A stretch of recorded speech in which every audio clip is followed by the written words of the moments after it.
오늘 우리에게 주시는 하나님의 말씀은 마태복음 3장 5절에서 12절까지의 말씀입니다. 마태복음 3장 5절에서 12절까지의 말씀.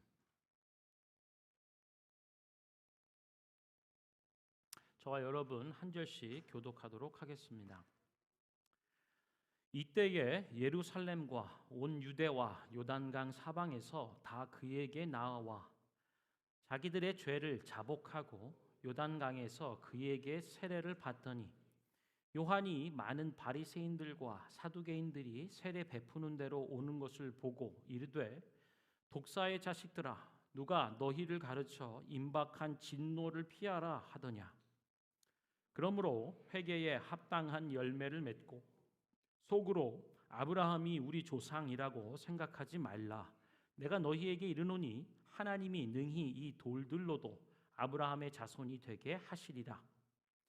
이미 도끼가 나무 뿌리에 놓였은즉 좋은 열매를 맺지 아니하는 나무마다 찍혀 불에 던져지리라.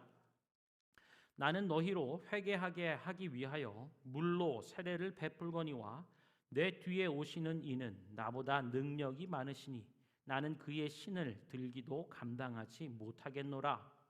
그는 성령과 불로 너희에게 세례를 베푸실 것이요. 함께 읽겠습니다. 손에 키를 들고 자기의 타작 마당을 정하게 하사 알곡은 모아 곳간에 들이고 쭉정이는 꺼지지 않는 불에 태우시리라. 아멘.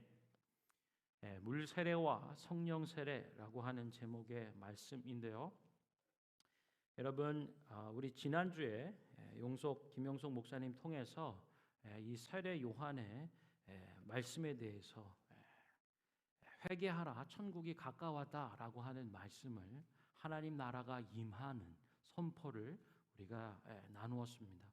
여러분, 세례 요한이 어떤 사람인가라고 보면 마태복음 11장 11절에 예수님 말씀하시죠. 여자가 낳은 자 중에 이보다 더 큰 자가 없다라고 할 정도로 어떻게 보면 인류를 대변하는 혹은 인류를 총괄해서 볼 때 이보다 더 큰 사람이 있을까라고 칭찬과 인정을 받을 만한 사람입니다. 왜 그럴까요? 혹은 예수님이 그렇게 기뻐하고 인정하는 모든 사람 중에 이보다 큰 사람이 없을 정도로 훌륭한 사람이라고 하는 이 세례 요한, 그리고 지난주 말씀과 오늘 말씀 이어서 마태복음 3장에서 드러난 그의 면모를 보면 이렇게 그를 정리해 볼 수 있습니다. 회개하라 천국이 가까웠다. 그리고 독사의 자식들이라고 표현하는 그의 설교를 봐요. 어찌 보면 독설적인 표현도 서슴지 않고 마치 직설적인 것을 넘어서서 마치 칼날처럼 날카로움을 갖는 설교자라고 그를 규정할 수 있겠어요. 어떤 설교자들을 다양하게 보면 축복과 또 위로의 따뜻한 권면에, 그래서 사람들이 늘 가까이 하고 싶고 그를 생각하며 찾아가는 이런 성격의 설교자는 아닌 거예요. 그의 설교를 보면 굉장히 심플합니다. 군더더기가 더 필요 없고 직설적이며 칼날처럼 예리한 부분들을 가지고 있는 설교자라고 하는 거죠. 여러분, 축복과 위로의 권면이 있는 곳에 가시겠습니까? 아니면 나를 찌르는 듯한 굉장히 아프고 혹은 위험스럽게 여겨지는 독설과 같은 그런 설교의 말씀 앞에 가겠습니까? 아마 손 들어보세요. 그러면 열에 한 7, 8, 9은 축복과 위로의 권면에 따뜻한 말씀, 하나님의 말씀을 선택할지 모르겠습니다만 오늘 보면은요, 이 칼날처럼 날카로운 이 말씀의 설교자인 세례 요한에게 정말 수많은 사람들, 큰 군중이 그에게로 모여들고 있다라고 하는 것을 보게 됩니다. 첫 번째 구절인 5절 말씀 보니까 이때에 예루살렘과 온 유대와 요단강 사방에서 다 그에게 나왔다라고 말하는 거죠. 수많은 사람, 큰 군중이 그에게 모여드는 이유는 뭘까요? 하나님의 말씀을 전하기 때문일 것입니다. 당연한 얘기지만 어찌 보면 세례 요한이 전파하고 있는 그의 말씀을 통하여서 전하는 말씀을 통하여 하나님의 음성과 하나님의 뜻을 너무나 명확하고 분명하게 보고 듣고 깨닫기 때문일 것이에요. 그래서 그거에는 따뜻한 위로의 축복 어떤 말씀보다도 예리한 칼날처럼 마치 외과 의사의 그 메스 칼날처럼 우리를 겨냥해 오는 듯도 하지만 하나님의 말씀을 전하기 때문에 때로는 아프고 때로는 힘겹지만 하나님 말씀 앞에 서기 위해서 사람들이 그에게 몰리고 있다라고 하는 거예요. 우리가 이걸 보면서 생각해 보는 거죠. 우리 사람들이 정말 먹을 게 없어서 배고픈 게 아니고 마실 것이 없어서 가란 것이 아니라 오직 하나님만 채워줄 수 있는 우리의 목마름 또 우리의 허기진 빈 곳을 채울 수 있는 바로 그것 하나님의 자리, 하나님의 역할, 하나님 그 자체이심을 그것이 필요하고 그것이 없으면 살 수 없는 자들인 것을 오늘 말씀을 통해서 우리가 보는 거죠. 이 사람들의 허기진 목마름 이것을 가지고 하나님의 말씀 앞으로 모여드는 은혜를 보는 것입니다. 저는요 우리 교회가 이런 교회 마치 하나님의 말씀 배고픔과 그 목마름의 가람을 하나님의 임재와 하나님의 말씀과 하나님의 예배의 영광 가운데 해갈하고 배고픔을 채우는 영의 깊은 만족을 얻는 그런 예배, 그런 중심 그렇게 되기를 소망합니다. 자, 그래서요. 때로는 아프고 힘겹지만 그 하나님 말씀 앞에 서는 이 많은 사람들을 보는 거예요. 그것이 이제 이것을 이제 보면서 하나님의 말씀이 선포되는데요. 이 말씀 앞에 사람들이 그럼 어떻게 반응하느냐 또 보여주는 거예요. 여러분 시편 150편 150개의 시편의 말씀이 하나님 말씀으로 우리에게 주어진 이유가 뭘까요? 다른 성경 말씀 하나님이 이렇게 말씀하시고 예언하시고 약속하시고 성취하시는 이런 방향이 아니라 하나님 편에서 우리에게 말씀하시는 것이 아닌 인간 편에서 하나님께 찬송하고 기뻐하고 때로는 탄원하며 눈물로 나아가는 인간 편에서 하나님께로 나아가는 이 방향성, 그런데 이것이 하나님의 말씀으로 우리에게 주신 이유는 아무래도 하나님 앞에 인생이 어떻게 반응해야 되는지를 보여주고 가르치기 위함이다. 150개의 모범, 그것이 시편의 말씀으로 하나님께 어떻게 반응하며 하나님께 어떻게 예배하고 찬송과 영광을 올려드리며 하나님 앞에 기도로 간구해야 되는지를 가르쳐 주는 것처럼 오늘 이 말씀을 보면 세례 요한을 통해서 하나님의 말씀이 선포될 때 하나님의 나라, 하나님의 천국이 우리 가운데에 임하고 있으니 너희는 회개해야 된다라는 말씀 앞에 사람들이 어떻게 반응하는지를 6절이 얘기해 줘요. 저는 우리 예배가 이런 6절과도 같은 하나님을 향한 반응이 있길 바랍니다. 하나님의 말씀이 임하니까 6절에 자기들의 죄를 자복하고 요단강에서 그에게 세례를 받았다라고 말하는. 우리 6절 같이 한번 읽어보죠. 시작. 자기들의 죄를 자복하고 요단강에서 그에게 세례를 받더니. 아멘. 하나님의 말씀이 임하면 무슨 일이 일어나는가라고 하는 거예요. 누가 우리의 죄로 규정하지 않아도 혹은 내가 깨닫지 못하거나 죄로 꺼내놓기 두려운 그러한 사실들, 그러한 죄들조차도 하나님 말씀이 임하면 깨달아지는 거예요. 하나님의 말씀의 권능이고 하나님 말씀의 역사라고 할 수 있는 거죠. 그래서 우리가 숨겨둔 우리의 죄마저도 하나님 말씀이 임하면 드러나는 거예요. 밀물과 썰물이 있죠. 밀려오는 것 말고 빠지는 썰물의 때에 우리는 뭘 봅니까? 묻이 드러나는 걸 보죠. 하나님의 말씀이 우리 가운데 임하면 그 말씀의 깨달음 가운데 우리 죄가 깨달아지는, 죄가 드러나는, 숨겨지고 감춰진, 드러내기조차 어려운 그런 것들도 다 드러나게 되어 있구나라고 하는 거예요. 그래서 하나님의 말씀이 임하니 자기들 스스로 그 죄를 자복한다라고 하는 거예요. 누가 말해주는 것 없는 그 죄, 누가 말해줄 수도 없고 내가 꺼내놓기도 민망하고 두려운 죄들조차도 하나님 말씀의 그 빛 가운데 온전히 드러나는 역사가 있다는 거죠. 그래서 죄가 깨달아지는 거예요. 그리고 그 죄 앞에 탄식하는 거죠. 통에 자복하는 마음, 죄가 드러나고 내 죄가 깊게 깨달아질 때 우리 안에 깊은 탄식이 있는 거예요. 죄로 말미암는 그 가슴 아픔에 통회하는 마음으로 하나님 앞에 꼬꾸라지는 일들이 있는 거죠. 말씀 앞에 죄가 드러나고 그 죄를 보며 깨달을 뿐 아니라 우리 속에 탄원하고 탄식하는 이 반응들, 그리고 결단하여 하나님 앞에 세례를 받는 거예요. 세례는 뭐죠? 내가 죄와 세상에 대하여 죽은 자로, 예수의 십자가에 함께 못 박힌 자로 죽었음을 경험하는 거예요. 그리고 물에서 다시 나올 때 하나님과 의와 생명에 대하여 새롭게 사는 생명의 역사가 있는 거죠.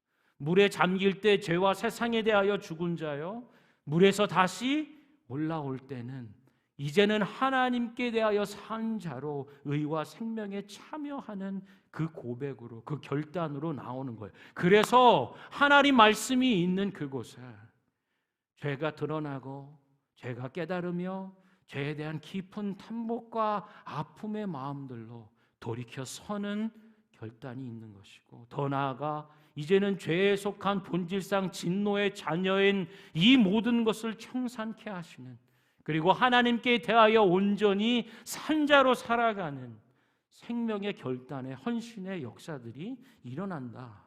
이게 말씀의 권능, 말씀이 실제적으로 역사하는 일들이라고 하는 거예요. 그래서 저는요, 우리 예배가 이렇기를 소망해요. 우리 예배 가운데 하나님의 말씀이 임하며 말씀이 깨달아지고 마치 그 빛이 조명하여 우리의 어두운 것들이 드러났을 때 하나님 앞에 탄식함으로 통해 자복하고 엎드려 꼬꾸라지는, 더 나아가 그 죄가 처리되고, 여러분 이곳에 깊은 암흑과도 같은 어둠이 있다 할지라도 빛이 임하면, 라이트 온 하면 어둠은 사라지는 것처럼 하나님 앞에 우리의 새 생명의 일들이 일어나는 예배가 되기를 축원합니다. 그래서 여러분 성경 말씀을 읽을 때 죄가 깨달아지는 것이 당연한 이치죠. 설교를 들을 때 죄가 밝히 드러나는 것이 당연한 이치죠. 성경을 공부하고 묵상하고 암송하고 큐티할 때 죄가 깨달아지고 드러나는 일이 없다면 그건 하나님의 말씀의 역사가 아닙니다. 어떻게 보면 무겁고 부담스럽고 또 때로는 아프고 괴롭지만 우리의 죄된 것들이 드러나 처리되는 역사가 하나님 말씀 앞에 일어나기를 소망합니다. 그래서요, 많은 사람들이 죄를 자복해 하나님 앞에 말씀 앞에 반응하는 거죠. 그리고 요단강에 가서 세례를 받는 일들이 있었습니다. 그런데요, 오늘 보면 이런 부류의 사람만 있는 것은 아니었어요. 신약 성경의 사복음서에 많이 등장하는 부류의 사람들이 있죠. 오늘 보면 바리새인과 사두개인들입니다.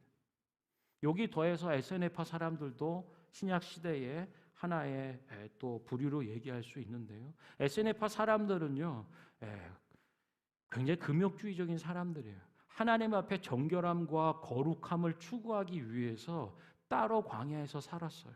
그리고 거기서 하나님의 말씀을 연구하고 필사하며 보존하는 일들을 했죠. 사해 지역의 쿰난 지역에 발견되는 쿰난 사해 사본 그것들을 기록한 사람들, 그 집단 그룹이 에세네파로 여겨지기도 하고요. 오늘 보는 세례 요한도 아마 그쪽에 속한 사람 아닐까? 왜냐? 그를 설명해 주는 걸 보니 낙타 토롯을 입고 허리에 가죽띠를 띠며 음식인 메뚜기와 석청, 굉장히 윌더니스, 광야의 삶이 보여지는 삶의 과정 패턴이라고 할 수 있죠. 자, 이런 사람과 함께 에스네파뿐 아니라 바리새인들이 있는 거죠. 바리새인은 구별된 사람들입니다. 굉장히 종교적인 열심을 가지고 있는 사람들이에요. 그래서 거룩하기 위하여서 아주 극단적으로는 율법주의를 취하는 사람들이죠. 그래서 말씀의 1.1의 그 자체까지도 신봉하며 아주 거기에 집중하는 사람들. 그런데 이들을 향해서요, 굉장히 귀한 헌신 아닙니까? 하나님의 말씀 그리고 종교적인 그 열심을 가지고 거룩에 수행하며 이루기를 원하는 사람들이에요. 예수님이 그런데 안타깝게 여기며 이들을 향해서도 책망하는 부분들을 봐요. 왜 그럴까요? 굉장히 율법적이죠. 그러니까 이것을 했다 안 했다 외식에 치우치게 되는 겁니다. 종교적 극단주의의 모습들이 드러나는 거예요. 그리고는 율법의 의로 하나님에 도달하기 원하는 맹점에 빠지는 거죠. 한 또 다른 부류로서 바리새를 보고 또 다른 부류로서 우리는 사두개인을 보는데 이 사람들은 굉장히 현세적이고 그래서 세속적인 입장을 취하는 사람들이에요. 바리새인들은 부활을 믿습니다. 천사의 존재도 인정합니다. 그러나 사두개인은 부활을 믿지 않아요. 천사의 존재, 이런 영적 존재들에 대해서는 인정하지 않습니다. 그렇다 보니 현실주의, 세속주의, 그리고 정치적인 어떤 일들에 당대에 결탁하는 일들을 많은 보는 거죠. 그래서 어떻게 보면 바리새인과 사두개인은 같은 하나님을 추구하는 사람들이다라고 하지만 굉장히 극단에 있는 성향들을 드러내 보여줍니다. 교회는 어떨까요? 건강한 교회라면, 그리고 교회로서 하나님을 추구한다라고 했을 때 극단적인 율법주의나 외식에 빠져서 자기 의에 사로잡히는 이런 거 경계해야죠. 또한 어떤 부류들이 있을까요? 현세적이고 세속적인 거에, 그리고 굉장히 정치적인 타협과 논리에 발달한 사람들, 이것 역시도 치우친 부분이라 할 수 있습니다. 교회는 어떻게 해야 할까요? 일단의 부류처럼 그저 하나님을 추구하고 갈망하는 그 허기짐과 배고픔과 목마름 속에 하나님 앞에 정직하고 진실된 부분으로 말씀의 역사를 사모하며 죄를 자복하고 세례를 받고 성령에 참여하는, 성령의 일들에 헌신하며 나아가는 그런 진실되고 좋은 마음밭을 가진 사람들이 교회의 구성원들이 돼야 되겠다라는 생각을 해보는 것입니다. 이 바리새인과 사두개인을 향해서 세례 요한이 얘기해요. 이 사람들 역시 세례 베푸는 그곳으로 찾아오고 모여들고 있기 때문이죠. 뭐라고 얘기하는가? 이 독사의 자식과도 같은 너희들. 누가 너희를 가르쳐 임박한 진노를 피하라 하더냐? 굉장히 독소를 퍼붓는 거죠. 왜 그럴까요? 이 바리새인과 사두개인들은요, 하나님을 추구하고 사모해서 왔다기보다는 이 군중처럼 가난한 심령으로 말씀 앞에 탄식하며 거꾸러지는 회개의 일들보다는요, 자기 생각과 욕심을 가지고 온 사람들이에요. 다른 의도를 가지고 온 사람들입니다. 무슨 일이 벌어지나 보는 거죠. 그때 당시에 바리새인과 사두개인들은 종교적 지도자요, 또 그 집단을 책임지며 이끌어 가야 되는 사람들이었기에 지금 세례 요한에게 몰리는 이 현상, 수많은 군중과 여러 사람들이 집중하며 뭔가 세력으로 발전할 수 있을 것 같은, 그리고 거기에 종교적 율법적 요소 안에서 이루어지는 일들이 벗어나는 일이 있나 없나, 이런 것에 대하여 살피려고 오는 사람들이죠. 근본적으로 요단 강가에 나오는 이유와 목적들이 다른 상태였다라고 하는 거예요. 그래서 세례 요한은 그것을 짚는 거죠. 이 독사의 자식과도 같은 너희들이여, 누가 임박한 진노를 피하라 하더냐? 너희도 세례 받으러 왔다고? 네 중심에 뭐가 들어있는지를 봐라라는 거예요. 혹자는 얘기합니다. 그래도 요단 강가에만 나와주더라도, 그래도 교회에만 나와주더라도 뭐 괜찮은 거 아니겠어요? 요행이 왔다가 우리가 얼마나 타락한 본성을 가진 죄인임을 깨닫고 회개하고 탄식 가운데 하나님께로 돌이키는 회개의 일들이 있다면 정말 감사한 일이죠. 그러나 한 가지는요. 예수님이 칭찬하셨던 세례 요한은요. 이렇게 얘기해요. 야, 교회는 동냥하듯 오는 건 아니야. 하나님이 돈이 없겠냐? 하나님이 사람과 숫자가 없겠냐? 그런 거 별로야. 너희들의 중심을 돌아봐. 어떤 마음과 중심으로 예배 자리 하나님 말씀 앞에 서고 있는지 그걸 돌아보라고 말씀하는 거예요.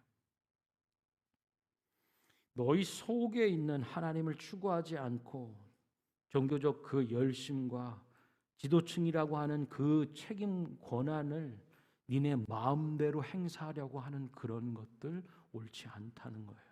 그것 임박한 진노의 대상자일 뿐이다라고 명확하게 얘기해 주죠. 그러면서 이렇게 얘기해요. 8절을 같이 읽어볼까요? 시작. 그러므로 회개에 합당한 열매를 맺으라 하는 거예요. 할렐루야.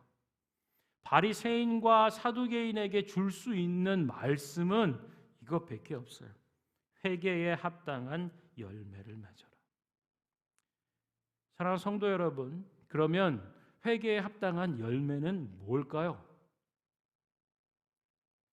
네, 그거죠. 규정에서 정의 내려 얘기하라니까 조금 많잖아요. 그래서 이 본문과 병행되는 누가복음 3장에는 마침 이 부분을 조금 더 소상히 기술해 주고 있습니다. 그러므로 회개에 합당한 열매를 맺어라. 그랬더니 옆에서 듣고 있던 이 텍스 컬렉터죠. 세금을 받는 세리들이 얘기를 하는 거예요. 어떻게 하면 회개에 합당한 열매를 맺나요? 그 삶은 뭔가요? 어떻게 해야 되죠? 그랬더니 얘기합니다. 착복하지 마. 세금 더 받지 마. 거짓으로 속여서 더 후려치지 말라고. 그게 회개에 합당한 열매라는 거예요. 회개에 합당한 열매가 굉장히 종교적인 혹은 교회와 성전 안에서 이루어질 수 있는 그런 차원의 걸로 생각했을지 모르겠어요. 그런데요, 답을 그렇게 주는 거죠. 아니, 너 세리장으로 있고 세리로서 세금을 걷어들이는데 더 받지 마. 50이라고 되어 있는 왜 이 규정을 넘어서 70, 80, 100을 더 받아쳐 얻냐. 그런 거 하지 마. 하나님의 관심이 어디 있나요? 일상의 삶이라 여겨지고 있는 우리의 일터, 우리의 가정, 우리가 관계 맺고 호흡하는 모든 것들 가운데 회개에 합당한 열매를 맺는 일이라고 얘기하는 거죠. 그랬더니 그 옆에 있던 군인도 얘기해요. 회개에 합당한 열매를 어떻게 맺죠? 당대 고대 그리스 로마 1세기 당시 군인이 갖는 힘이 있죠. 야, 힘으로 사람들 억압하지 마. 그 가진 힘과 그 포지션 안에서 갖는 일들로 남에게 뺏는 일들 하지 마. 그게 회개에 합당한 열매라는 거예요. 사랑하는 성도 여러분, 오늘 우리가 하나님 말씀 앞에 서서 주님, 그럼 회개에 합당한 열매를 맺는다는 건 뭘까요? 라고 질문한다면 하나님 뭐라 말씀하실까요? 비즈니스 하시는 분들 속이지 마. 속이고 거짓으로 더 얻으려 하지 마. 네 소득, 네 월급 만족해. 거짓으로 속여 하는 거 하지 말라 얘기하는 거예요.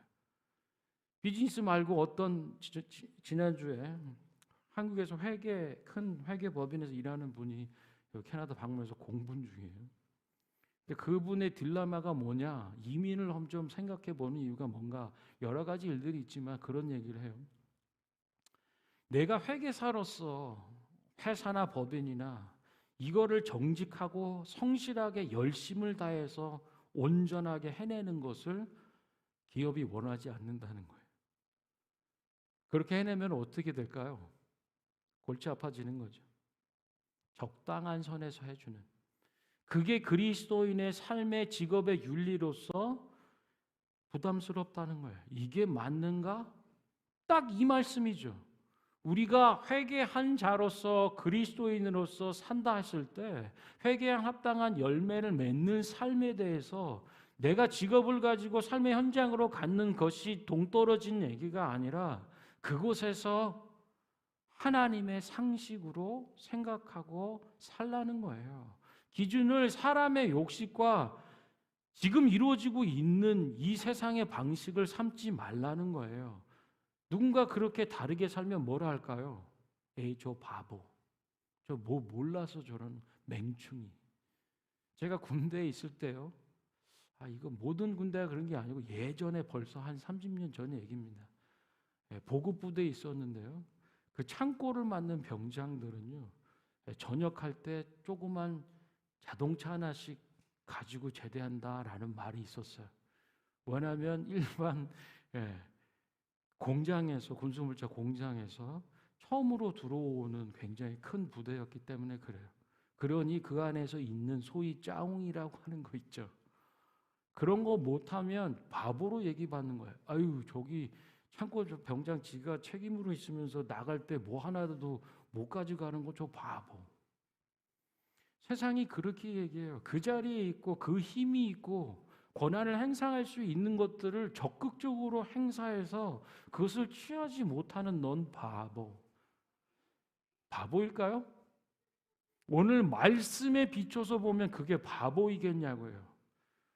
하나님의 나라 천국이 The kingdom of God is at hand. 내 손에 잡힐 듯이 우리 삶의 자리로 임한 하나님의 나라를 살아가는 것은 어찌 보면 세상 눈으로 바보처럼 살아가는 거다라고 얘기해 주는 거죠. 옆에 계신 분 한번 보시겠어요? 내 남편이 약간 바보 같다. 내 아내가 웃는 게 좀 이렇게 맹충이 같다. 그러면 할렐루야 합니다. 좀 바보같이 여겨질 정도로 뭔가 인생의 이 악착 같은 죄로 말미암는 어둠의 죄로 말미암은 독소가 빠진 얼굴 같은 거 있잖아요. 제가 목회자로서 경험을 하다 보니까요.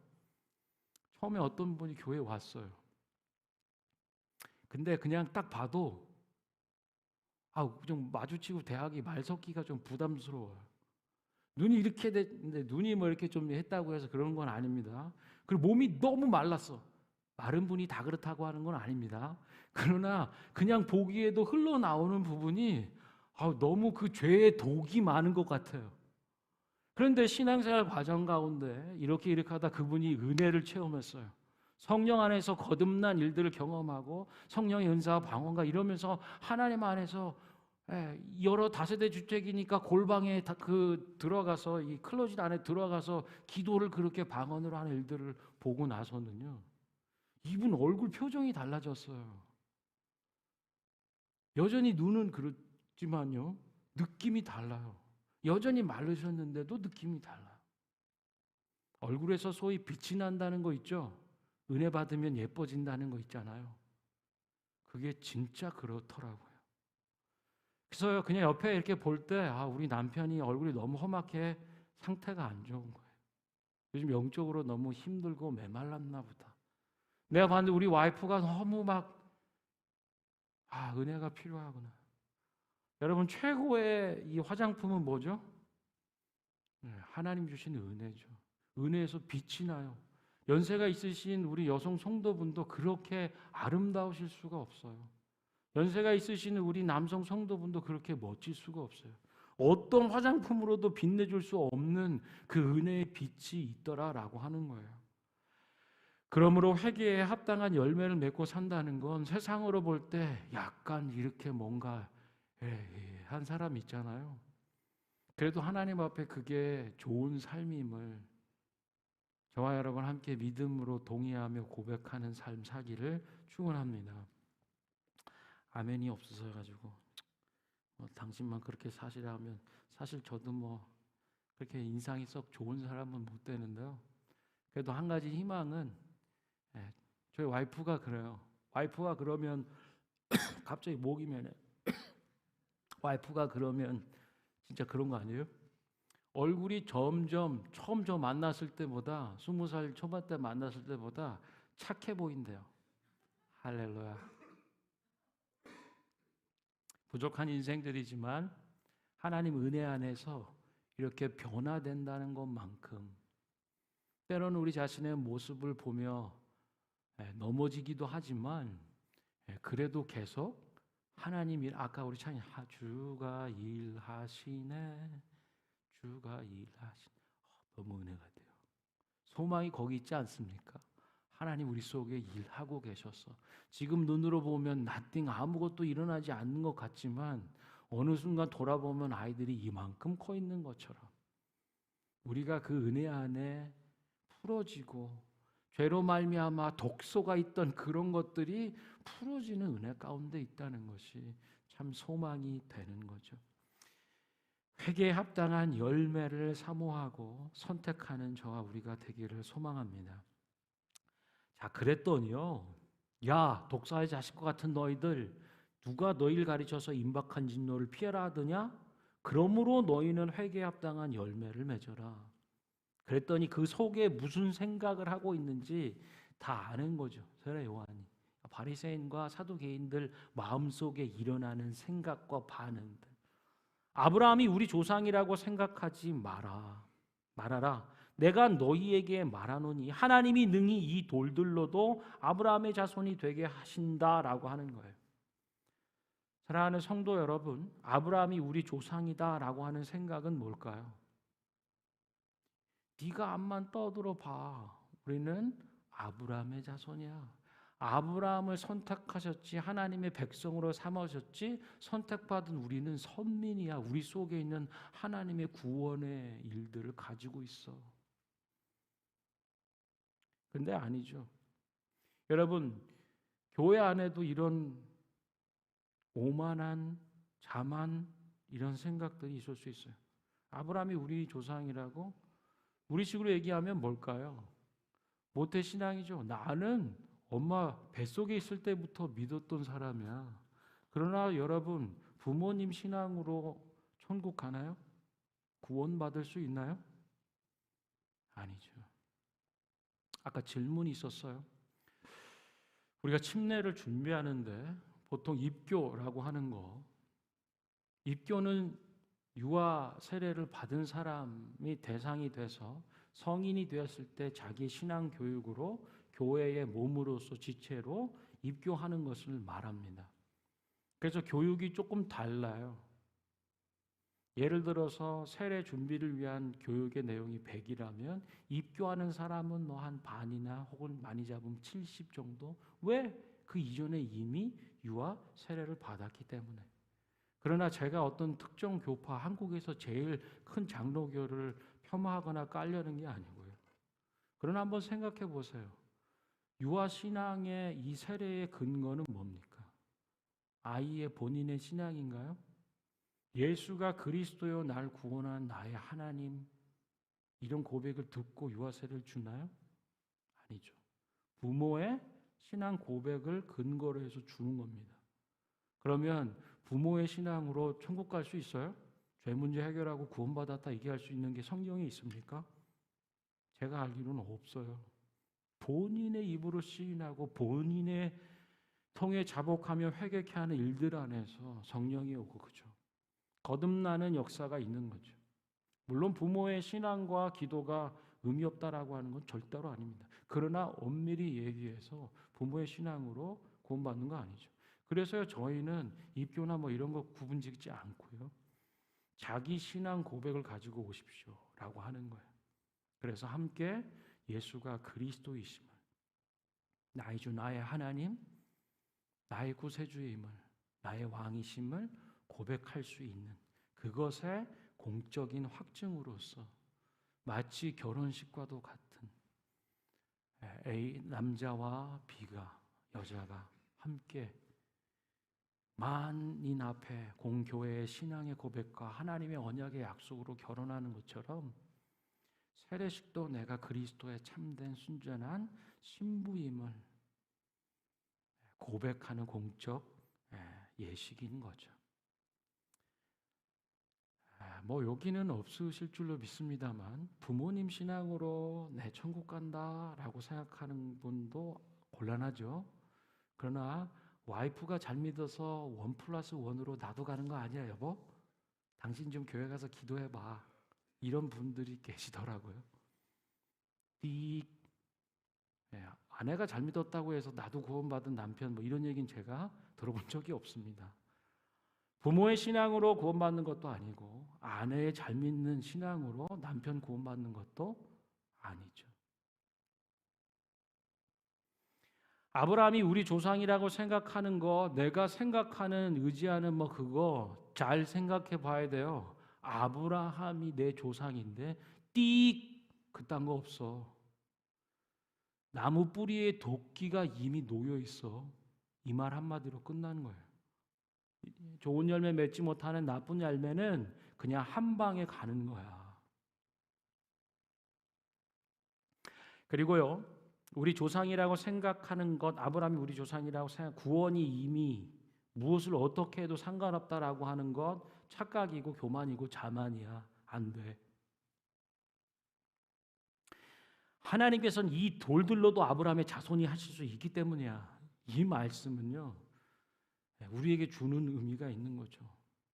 야, 이게 얼마나 교만해서는 안 될 일이고 또 하나는 감사해야 될 일이냐. 우리가 그럴만해서 우리를 사용하시는 게 아니야. 하나님이 우리를 그저 사랑하시기 때문에 우리를 사용해 주시고 우리와 함께 하시고 싶어서 그러는 거야. 이 돌들로도 하나님의 자손으로 만들 수 있으신 분이야. 그렇기 때문에 이 말씀 앞에 우리는 교만할 수도 없고요. 감사를 잊어서는 안 된다라고 하는 거죠. 10절을 한번 읽어볼까요? 시작. 이미 도끼가 나무 뿌리에 놓여 있으니 좋은 열매를 맺지 아니하는 나무마다 찍혀 불에 던져질 거야. 도끼가 나무 뿌리에 놓였다라고 하는 말씀은요, 심판의 임박성을 얘기하는 거예요. 심판이 가까웠다라고 하는 거. 하나님의 나라가 실체 가운데 총체적으로 우리에게 임하면 죄의 문제가 처리되고 해결된 믿음의 회개를 한 사람들에겐 기쁜 천국과 생명의 소식이지만 여전히 죄 가운데 있어 죄와 버타는 자들은 회개치 아니하는 심령들에겐 심판과 영원한 저주의 일들이다라고 하는 것입니다. 여러분, 임박한 심판, 이 심판은요 마지막 때 이루어진 것이지만 우리 모두가 동시적으로 다 볼 것이고 경험할 거예요. 먼저 죽든지 나중까지 있든지 하나님의 그 심판의 부분들은 경험할 거지만요, 개별적인 이 심판 혹은 우리의 종말의 부분들은 달라요. 종말, 예수 그리스도의 재림을 통해서 이루어지는 그 종말은 누구나가 동시적으로 다 보고 경험할 것이지만 개인의 종말은 사람마다 다 다른 거죠. 제가 2월 달쯤에 그 스페셜리스트를 만났어요. 아이, 눈. 그게 이제 랭리에 사시는 분 아시고 코스코 앞에 있는 닥터 앤더슨, 유명한 분이죠. 그리고 거기에 가면 한 두세 분 그 스페셜리스트가 안과를 같이 운영하거든요.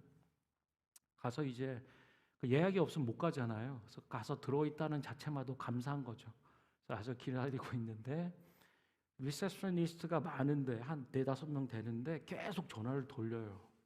야, 너 3월 며칠 날 예약 있지? 아, 근데 그 예약 취소해야 될 것 같아. 뭐냐면 저희 선생님 말고 다른 같이 하는 분이 passed away. 갑작스러운 사고로 돌아가셨대요. 계속 그 전화를 돌리는 거예요. 저는 기다리면서 계속 그거 보는 거예요. 야, 너 누구 몇 날 며칠 예약 있지? 그거 취소해야 돼. 어찌됐든 간 스페셜 케어가 필요한 사람들이기 때문에 차질이 없도록 다른 병원에 대해서 빨리 연결해 주든지 그 병원 안에 있는 다른 선생님하고 연결해 주든지 뭐 그런 절차였는데 제가 그걸 계속 보면서 드는 생각이 계속 얼마나 바쁘게 돌아가는지 몰라요. 야, 그거 취소해야 돼. 그 예약 돌아가셔서 뭐 갑작스러운 사고로 계속 그 얘기만 들어보니까 야, 인생이 어떻게 될지 모르는구나. 야, 예약 잡았는데 1개월, 2개월, 3개월 후에 잡았는데 그거 바꿔야 돼. 그때 예약 잡을 땐 몰랐죠. 누가 죽을 줄 알았나요? 인생의 개별의 종말들은 다 달라요. 마지막 그 순간을 마치는 그 시점은 아무도 모른다는 얘기예요. 그 얘기를 가져와서 보면 예수를 믿는 일들이 야, 좀 부담스럽고 그렇게 막중한 뭐 지금 좀 부담스러워 내일 하지 아니면 다음에 어느 시점에 하지 이렇게 다룰 수 있는 일이 아니다는 거예요. 왜요? 내일 어떻게 될지 몰라요. 예약을 잡아도 취소하고 바꿔줘야 되는 일들이 인생이다라고 하는 거예요. 이사 선생님의 일도 그냥 그렇게 사건 사고로 가시더라고요. 안타까운 일이죠. 오늘 이 자리를 떠나서 집으로 돌아가는 과정, 한 주간의 삶, 3개월, 6개월, 1년 안의 일들 누가 장담할 수 있습니까? 계획은 생각은 할 수 있을지 몰라도 그 계획이 예약이 반드시 그렇게 이루어지나요? 그렇지 않다라고 하는 거예요. 사랑하는 성도 여러분, 심판의 임박성은 이런 것입니다. 도끼가 나무 뿌리에 놀렸다 회개치 않고 좋은 열매 맺지 않는 자마다 그 뿌리가 쫓겨 나가는 거야. 그렇기 때문에 저는 오늘 우리 모든 예배자들이 성도 여러분들이 예수를 믿는 결단 가운데 서시기를 축원합니다. 물론 이미 믿는 분들도 있지만 아직까지 고민하고 계신 분이 있다면 될게 아니에요. 생각을 더 두고 해볼 일이 아닙니다. 예수를 믿는 은혜가 있기를 그 결단과 믿음 안에 서기를 축원합니다. 그 이후의 일들은 복음과 성령 안에서 우리 내어 맡기고 그분의 손, 그분의 품, 그분의 주권 안에서 이루어질 일인 줄 믿습니다. 자, 세례 요한이 전했던 메시지는 두 가지예요. 우리가 앞에서 이미 살펴본 심판에 대한 말씀이고요. 또 다른 하나는 분량에 비해서는 좀 짧지만 굉장히 중요한 부분이에요. 그건 약속입니다. 오늘 여자가 낳은 자 중에 이보다 큰 자가 없다라고 칭찬을 받은 예수님이 인정과 칭찬을 받은 세례 요한의 메시지는 두 개예요. 심판과 약속입니다. 그 약속의 말씀은 뭐냐? 11절 우리 같이 읽어보도록 할게요. 시작. 나는 너희로 회개하게 하기 위해서 물로 세례를 베풀거니와 내 뒤에 오시는 이는 나보다 능력이 많으시니 나는 그의 신을 들기도 감당하지 못하겠노라. 그는 성령과 불로 너희에게 세례를 베푸실 것이요. 아멘. 성령과 불로 너희에게 세례를 베푸실 것이다 라고 하는 이 약속을 세례 요한이 지금 선포하고 있는 거예요. 나는 누군가 너희로 하여금 회개케 하기 위해서 물의 세례를 베푼다. 근데 여러분, 이 세례 요한은 어떤 사람입니까? 예수에 앞서서 그 길을 예비하는 사람이라고 이사야서부터 예언을 그리고 누가복음 안에서도 수태고지 그리고 엘리사벳 뭐 얘기해서 이렇게 전후에 6개월 차해서 그 앞선 자로서 예수의 길을 오심을 준비하는 자인 거죠. 세례 요한이 그 길을 먼저 닦는 거예요. 그의 첩경 좁은 길을 대로로 준비하는 왕의 길로 준비하고 높아진 것을 낮게 낮아진 것을 올려 평평케 주님 오실 길을 준비하는 자예요. 그래서 이 세례 요한은 회개케 하기 위한 물의 세례를 베푸는 거예요. 근데 이걸로 끝나는 게 아니죠. 뒤에 오시는 분은 이걸 근거로 해서 뭘 베푸시나요? 성령의 세례를 베푸신다라고 하는 거예요. 물 세례로 시작하여 이제 성령과 불의 세례를 받아야 하는 성령 세례를 예를 들면 세례 요한은 예고편이에요. 그 본질이고 실체 하나님 나라가 임했다라고 하는 하나님의 나라는 뭐냐? 눈에 보이지 않는 피상적으로 여겨지는 그 하나님의 나라는 바로 예수 그리스도예요. 예수 그리스도를 통하여 우리는 하나님을 보는 거예요. 나를 본 자는 아버지를 본 것과 같다라고. 예수가 이 땅에 사람의 몸을 입고 오신 것은 우리 삶의 자리로 임하신 것은 하나님의 나라가 우리 가운데 임했음을 실제적으로 실체적으로 보여주는 일들입니다. 하나님의 나라는 간단히 얘기하면 예수 그리스도예요. 예수 그리스도가 그 본질과 실체가 임하는 것, 그리고 그때 주어지는 것은 성령 세례라고 하는 거예요. 앞에 옆에 계신 분한테 한번 얘기해 주세요. 축복해 주세요. 성령의 세례를 받으십시오. 좀 크게 해주세요. 크게. 잠들면 좀 흔들어 깨워. 성령의 세례를 받으십시오. 예, 성령의 세례를 사모해야 합니다. 기독교는 뭐냐? 피와 체험의 종교라고 표현하는 거예요. 단적으로 얘기해 주는 거예요. 피는 예수 그리스도의 십자가의 죽음과 부활을 얘기하는 것이고요. 체험은 뭐냐? 이것이 과거의 2000년 전의 사건, 그 누군가의 것이 아닌 오늘을 살아가는 나의 경험으로서 하나님이 지금 살아있음을 체험하는 요소로서 성령의 일들이 반드시 필요하다라고 하는 거예요. 사랑하는 성도 여러분, 저는 우리 모두가 성령의 세례 가운데 있는, 성령의 세례의 경험과 체험이 있는 자들 되기를 소망합니다. 성령의 불 임하시는 요엘서의 말씀을 보면 이것이 얼마나 하나님의 간절한, 창세기부터 요한계시를 관통하는 핵심적 요소인지, 오늘 하나님을 체험하고 하나님이 살아계신 하나님임을 경험케 되는 가장 중요한 요소가 바로 이거죠.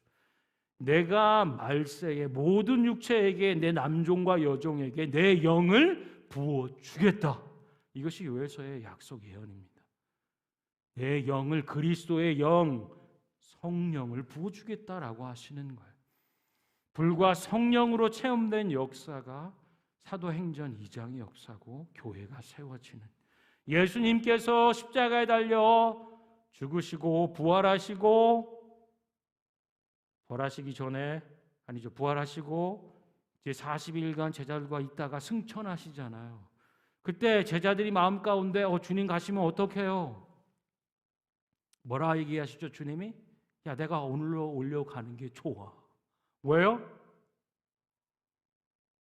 보혜사 성령께서 오시고 너희와 함께 하실 것이기 때문에. 예수님이 이렇게 얘기하셨다면 뭐 좀 대단한 것, 대단을 넘어서 말로 표현할 수 없는 그 엄청난 무언가가 아니겠습니까? 내가 올려가는 게 좋은 건 성령이 오시기 때문이야 라고 하는 거예요. 오시는 강림의 사건이 개별적으로 임하는 것이 성령 세례라고 하시는 거죠. 그렇게 될 때 불로 표현된 우리 모든 태우시는 소멸의 역사로 부정하고 죄된, 정결하지 아니한, 하나님에 합당하지 않은 모든 것을 태워 끊어버릴 수 있는 새 생명의 역사로 태어나게 하며 자발적인 의지와 결단과 헌신으로 하나님 나라에 참여하는, 성령에 순종하는 역사가 성령의 불세례를 통하여 이루어진다. 할렐루야. 사도행전에도요, 그리스도가 주는 물세로만 아는 정도 아볼로를 얘기하죠. 그러나 그에게 정말 본질 핵심적인 부분이 아직 남아있음을, 성령의 세례를 아직 모르는다. 우리가 이제 좀 지나면 누구를 만나게 되죠? 니고데모를 만나게 되죠. 그 말씀 가운데 성령 세례에 대해 사람이 어떻게 거듭날 수 있나요? 나이를 먹고 태어났는데, 한번 태어났는데 어머니 태 속으로 다시 들어갔다 나오면 그게 거듭 다시 태어나는 건가요? 이런 차원의 경험과 체험과 현상의 일들 안에 머무르는 자들에게 예수님이 성령으로 거듭나는 거에 대하여 구체적으로 말씀해 주십니다. 자, 세례 요한은 심판과 약속에 대한 메시지를 주시고, 우리가 오늘 12절의 말씀인 이 말씀으로 엄중하게 마무리를 짓는데요. 같이 한번 읽어보겠습니다. 시작. 손에 키를 들고 자기의 타작 마당을 정하게 하사 알곡은 모아 곳간에 들이고 쭉정이는 꺼지지 않는 불에 태우리라. 우리 찬양팀 올라오시고요. 여러분 잘 들으세요. 이 말씀을 듣고 말씀의 역사 가운데 성령이 행하시는 일들은 무엇과 같으냐? 마치 타작 마당에 서서요, 키를 가지고요, 알곡은 모아 곳간에 들이고 쭉쟁이는 꺼지지 않는 불에 태우는 것이다 라고 말씀하고 있는 거예요. 저는 저와 여러분이 쭉정이 신앙이 아닌 알곡 신앙 되기를 간절히 축원합니다. 우리 시간에 함께 찬양하고 기도하도록 하겠습니다.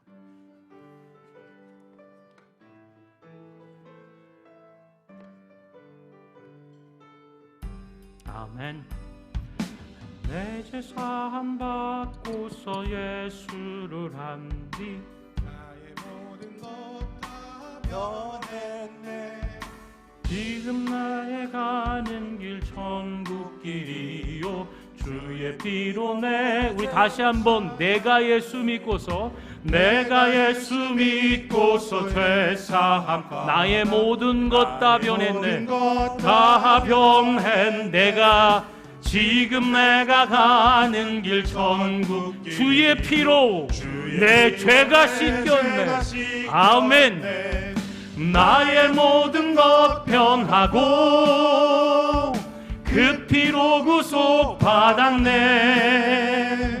하나님은 나의 구원 되시오니 내게 정죄함 없겠니. 2절 주님 밝은 빛 되사 어둠에 지니 나의 모든 것 다 변했네.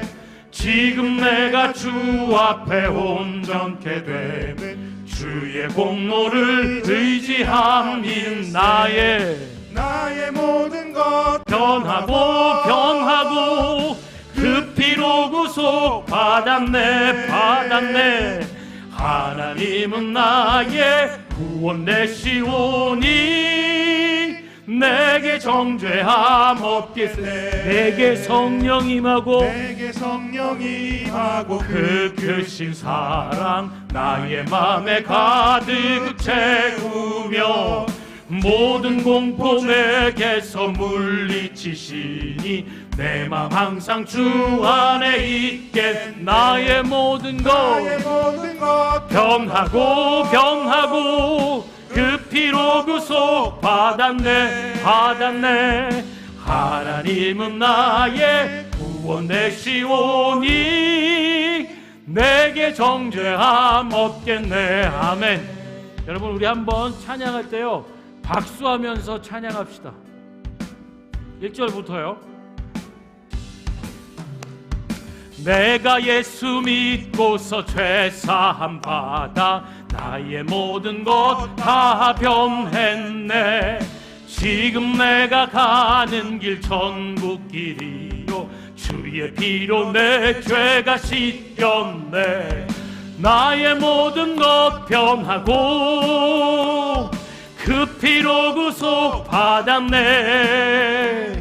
하나님은 나의 구원 되시오니 내게 정죄함 없겐. 주님 밝은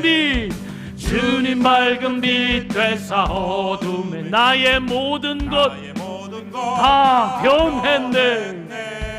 지금 내가 주 앞에 온전케 돼 주의 공로를 의지함일세. 아멘.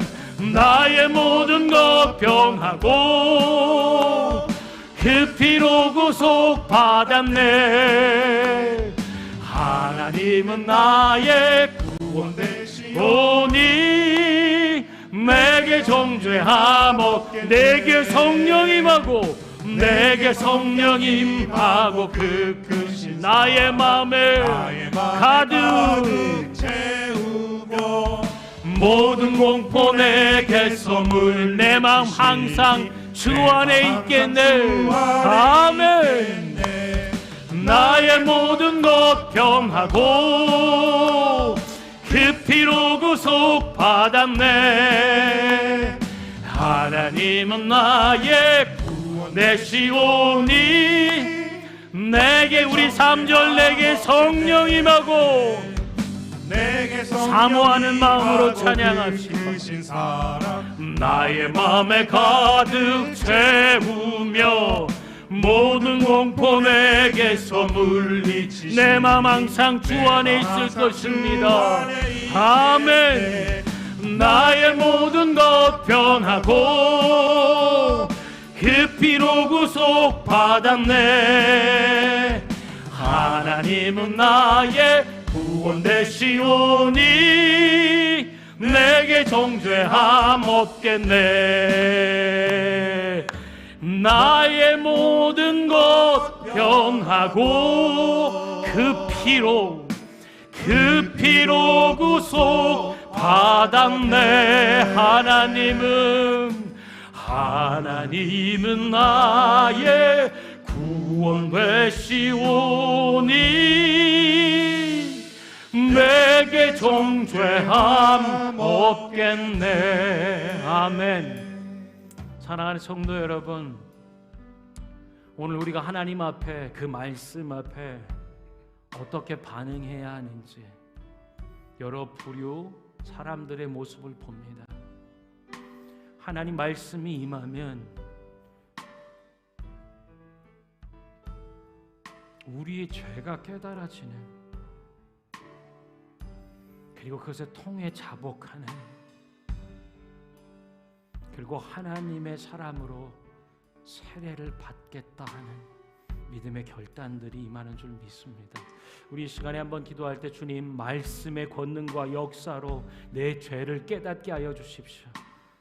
누가 규정할 수 없고 내 스스로도 알 수 없는, 그러나 성령이 오시고 말씀으로 우리가 만나게 되면 깨달아지는 우리의 죄를 하나님 앞에 깨닫고 통해 자복하며 거꾸로 엎드러지며 하나님 그 죄의 길에서 돌이키고 죄와 세상에 대하여 죽은 자요 하나님과 생명과 의에 대하여 산 자로 믿음 안에 결단하며 행하며 나아가는 은혜를 더하여 주옵소서. 함께 기도하도록 하겠습니다.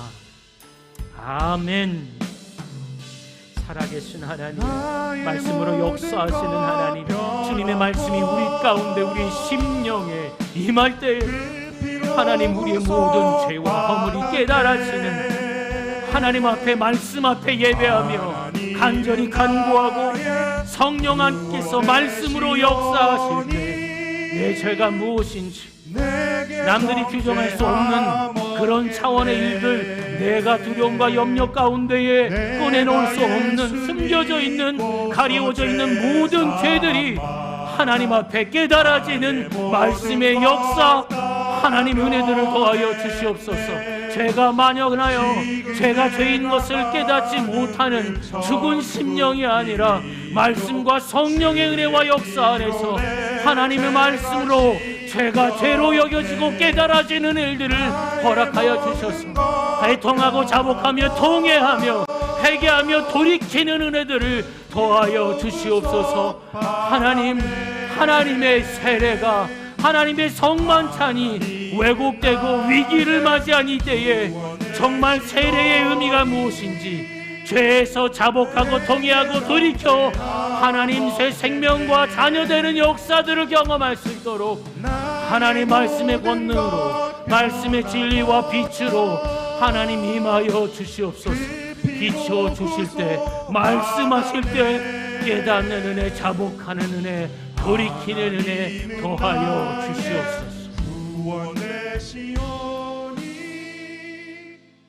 내게 정죄하며. 사랑하는 성도 여러분, 이 시간에 우리 한 번 더 기도할 때 심판뿐 아니라 하나님은 약속의 소망의 생명의 말씀을 주십니다. 나는 지금 너희에게 회개케 하는 물의 세례를 베풀지만 내 뒤에 오시는 이 나보다 능력 많으신 그 이 우리 주 예수 그리스도는 불과 성령으로 너희에게 세례를 베푸실 것이라 약속하세요. 사랑하는 성도 여러분, 예수 그리스도는 이미 오셨습니다. 그분의 영 성령은 이미 임하셨습니다. 아직 성령의 세례를 모르고 불의 세례를 체험하지 못한 분들이 계시다면 이 시간 사모하는 마음으로, 간절히 사모하는 중심으로 주님 성령의 세례를 베풀어 주십시오. 불의 세례를 내게 베풀어 주십시오. 함께 기도하겠습니다.